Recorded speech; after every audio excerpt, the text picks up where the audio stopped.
Lapomerai, o castigo pela luz, mais uma explicação agora dos espíritos endurecidos, trazendo pelos mentores que procuravam esclarecer a condição desses espíritos. Jean Renaud. A justiça humana não faz distinção de individualidades quanto aos seres que castiga. Medindo o crime pelo próprio crime, fere indistintamente os infratores, e a mesma pena atinge o paciente sem distinção de sexo, qualquer que seja a sua educação. Aqui nós começamos então a ter um vislumbre maior das leis divinas.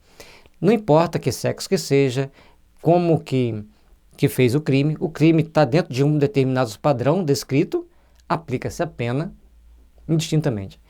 E a outra coisa que ele fala ali, qualquer que seja a sua educação. Portanto, a educação deve ser levada a cabo na hora de fazer uma pena. Quanto mais instruído, mais culpado. Embora as leis dos homens é muito instruído, vamos atenuar, vamos amenizar. Então, tudo nós temos que ter em 2 pesos, 2 medidas. De modo diverso, procede a justiça divina, cuja punição corresponde ao progresso dos seres aos quais elas são infligidas. Quanto mais evoluído, mais sofisticada é a pena. E às vezes não é a pena de você ser punido para sofrer, é para você ser punido para trabalhar no bem. Igualmente, igualdade de crimes não importa, de fato. Igualdade individual, visto como 2 homens culpados sob o mesmo ponto de vista, podem separar-se pelas dessemelhanças de provações, imergindo um deles na opacidade intelectiva dos primeiros círculos. É importante que a gente entenda isso aqui. Porque se ele está cometendo crime, e qual a condição moral dele, qual a condição evolutiva? Vai valer a pena dar a mesma punição para João e para José, tendo cometido um crime semelhante? Mas as circunstâncias espirituais ou pregressas são diferentes. O tipo de educação e de vida que um teve na vida anterior é diferente do outro. Isso tudo é levado em conta pela lei da justiça divina. Então não tem o crime igual, tem crimes semelhantes na forma de ser praticado, mas totalmente diferentes no intelecto, na consciência e na expressão psíquica de quem o praticou. Essa expressão psíquica de quem o praticou vai fazer a diferença no processo de julgamento. Iniciadores, enquanto que... Só um minutinho que voltar aqui. Imergindo um deles na opacidade intelectiva dos primeiros círculos. Iniciadores, enquanto que o outro dispõe, por haver ultrapassado esses círculos, da lucidez, que isenta o espírito da perturbação. E, nesse caso, não são mais as trevas a puni-lo, mas a agudeza da luz espiritual que vara a inteligência terrena e lhe faz sentir as dores de uma chaga viva. Então, já tinha superado os ciclos iniciais do processo evolutivo, o outro ainda estava preso nele, e essa diferença é que vai impulsioná-los para a luz ou para o sofrimento, para a dor ou para a reparação. A reparação vem sempre a partir do arrependimento, a partir até mesmo do remorso. Mas o remorso é perigoso, porque o remorso estagna e o arrependimento leva a pessoa a se mexer para reparar os seus erros. Um grande exemplo de arrependimento é Paulo de Tarso. Senhor, eis-me aqui, Senhor, o que queres que eu faça? A partir desse momento ele se transforma, ele se transmuta, e esse é o trabalho que todos nós devemos fazer. Senhor, eis-me aqui, Senhor, o que queres que eu faça? Me dê uma nova luz, um novo rumo para eu seguir meu caminho. Isso é uma tomada de consciência para restabelecer a paz íntima, restabelecer o sentimento de amor, restabelecer a sua conexão com o divino. Agora, se você ficar preso na dor, no sofrimento, você vai estar fazendo o quê? Apenas sofrendo. Apenas passando por situações difíceis e delicadas. Mas à medida que a gente começa a expandir para caminharmos para a luz, para o entendimento superior, nós vamos então angariando o sentimento de amor, sentimento de paz, de fraternidade e de harmonia. Portanto, é importante nós entendermos aqui, vamos voltar aqui um pouquinho. O crime individual Um julgamento do crime sempre vai ser individual. Por mais semelhante que ele seja, João e José cometeram crimes de um assassinato, por exemplo. Mas João tem um histórico de vida, José tem outro. A punição será diferente. Talvez João tenha que ficar na penumbra, na luz, sentindo-se isolado, sofrendo consigo mesmo. Mas José, já tendo uma compreensão maior da vida, já tendo uma compreensão maior das ordens naturais das coisas, a luz, que será seu castigo, ele passará então por uma prova diferente dele ter a lucidez do crime cometido e a partir dali ele começar a expressar-se e interiorizar novos padrões de entendimento e de valores para crescer, para aprimorar-se e para restabelecer o amor e a paz em si mesmo, trabalhando intimamente para construir um mundo melhor, um mundo de paz e de fraternidade. Um nas trevas, na penumbra, no sofrimento interiorizado, e outro achando que pode enfrentar a luz, que pode enfrentar a verdade, até que cheguem ambos no equilíbrio, entendam que tem que se arrepender, que tem que trabalhar no bem, que tem que trabalhar para a luz e começarem a partir dali a todo um processo de renovação e de crescimento íntimos. Os seres desencarnados que presenciam a representação material dos seus crimes sofrem o choque da eletricidade física, padecem pelos sentidos. E aqueles que, pelo espírito, estejam desmaterializados, sofrem uma dor muito superior, que lhes aniquila, por assim dizer, os seus amargores, a lembrança dos fatos, deixando subsistir a noção de suas respectivas causas. Cada um segundo as suas obras, em todos os efeitos, tanto no bem quanto no mal. E quando Jesus nos convida a fazermos essa reflexão, Ele está nos convidando então a interiorizarmos valores e a procurarmos compreender o que a vida tem para nós, o que a vida está nos oferecendo e como nós vamos deparar com as verdades que a vida traz para nós ao longo da nossa existência, ao longo da nossa caminhada. Somente trabalhando efetivamente pelo bem, somente construindo efetivamente o bem, é que nós vamos estar bem, estar melhores, estar em condições de servirmos a causa do Pai. E entendendo que alguns espíritos assistem às cenas do crime constantemente.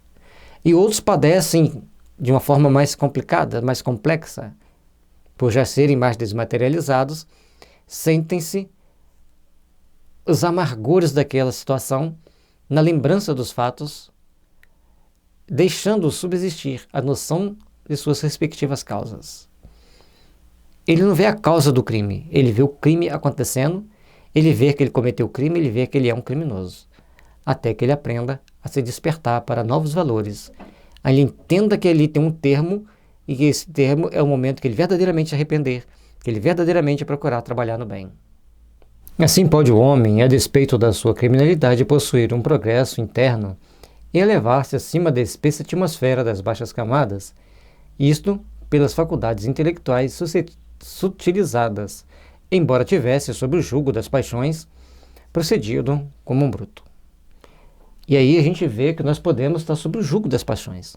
O interessante aqui é que em momento algum a espiritualidade coloca para nós a questão da obsessão. Nós podemos estar sob o jugo das paixões. Então obsessão e paixão andam de mãos dadas. E o espírito, com toda a sua intelectualidade, com todo o seu progresso intelectual, ele pode ascender para instâncias superiores, mas ele ainda está subjugado pelas suas paixões. Então existe uma diferença muito grande entre evolução intelectual e evolução moral. Evoluído intelectualmente, você pode ascender, mas evoluído moralmente, você vai estar em condições melhores, embora não importa em que instância você esteja, importa intimamente como você esteja. A ausência de ponderação, o desequilíbrio entre o progresso moral e o intelectual produzem essas tão frequentes anomalias nas épocas de materialismo e transição. A luz que tortura o espírito é, portanto, e precisamente, o raio espiritual, inundando de claridades os secretos recessos do seu orgulho e descobrindo-lhe a inanidade do seu fragmentário ser. Inanidade é o vazio, a fragilidade, a nossa parte mais inferior. E aí ela vem mostrando como que ele é fragmentário, como que ele comete erros, como que ele ainda não é perfeito e de que forma que ele tem que agir para acertar. Então todos nós estamos aqui na condição de espíritos que procuramos nos libertar, que procuramos nos melhorar, que procuramos ascender para Deus. Mas em todo instante, em todo momento, nós precisamos procurar, então, nos valorizar e nos aprimorar, porque somente assim nós vamos crescer para o nosso aprimoramento, para o nosso aperfeiçoamento. A luz do amor divino deve sempre bater à nossa porta, sempre vir nos impulsionar, nos iluminar para os caminhos redentores do Espírito. E compete a cada um de nós agirmos com discernimento para tomarmos toda a precaução possível para que não sejamos tomados pelos emaranhados das paixões e agirmos de forma desequilibrada e destrambelhada, como o pessoal diz no popular, complicando a nossa condição de espiritual, de nosso processo evolutivo. E nas épocas de materialismo muito acirrado, nós podemos cair dentro de provas que irão atrapalhar nosso processo de transição. Por isso temos que ter muito cuidado, porque a transição está presente. E ainda temos muitos impulsos materialistas e paixões muito presas à inferioridade do espírito, o que pode nos prender ou nos levar para locais e planetas, no caso, mais inferiores, ao invés de levarmos-nos para os superiores, porque a gente falha no domínio das nossas emoções, das nossas paixões. Aí são os primeiros sintomas, as primeiras angústias da agonia espiritual e que prenunciam a dissolução dos elementos intelectuais e materiais componentes da primitiva dualidade humana e que devem desaparecer na unidade grandiosa do ser acabado. À medida que a gente vai se evoluindo, que a gente vai se aprimorando, a gente vai se expandindo, a gente vai tomando consciência, a gente vai se educando. Mas quando a gente fica preso ainda às nossas paixões, às nossas tendências inferiores, a gente se recolhe, a gente se aprende. É por isso que é necessário começarmos a deslumbrar para um universo de luz, para um universo de entendimento superior. Quando a gente vê lá no início do livro O Céu e o Inferno, o relato do inferno ou dos anjos decaídos, a gente vai vendo que, no decorrer do estudo, aqueles espíritos estavam certos no que estavam falando. Eles não eram anjos, logicamente que eles não eram anjos, mas em comparação com o mundo onde eles estão agora, na Terra, o local que eles estavam era um paraíso. Eles saíram de lá porque não pensaram condignamente de acordo com as leis divinas, não pensaram condignamente de acordo com os padrões estabelecidos de amor e de paz. E quantas vezes a gente fala assim, diante de uma cena como essa, eu chego a pensar, será que Deus existe? Isso, numa condição de um planeta regenerado, pesa e vai embora. Deus existe. E por ele existir, que existem cenas como essa. Porque tem uma mente culpada que atrai, uma atormentada que executa. Não sejamos nós a mente atormentada que vai executar, mas a mente equilibrada que vai colocar ordem, que vai apaziguar, que vai trazer para as pessoas um ponto de entendimento e de equilíbrio. Nem muito ao céu, nem muito à terra, pequenas oscilações vão fazer com que a gente se aproxime de um ponto de equilíbrio. Agora, se a gente ficar sempre oscilando, nós não estamos crescendo. E por isso que é importante estudar o livro Céu e Inferno, porque ele vai mostrando para nós o quanto que nós oscilamos, o tanto que nós precisamos aprender a nos livrar dessa agonia espiritual que todos nós carregamos de alguma forma conosco para aportarmos para um mundo de paz, de fraternidade e de luz. Que Jesus nos abençoe e permita que os bons espíritos nos impulsionem para a senda do amor, do bem e da fraternidade.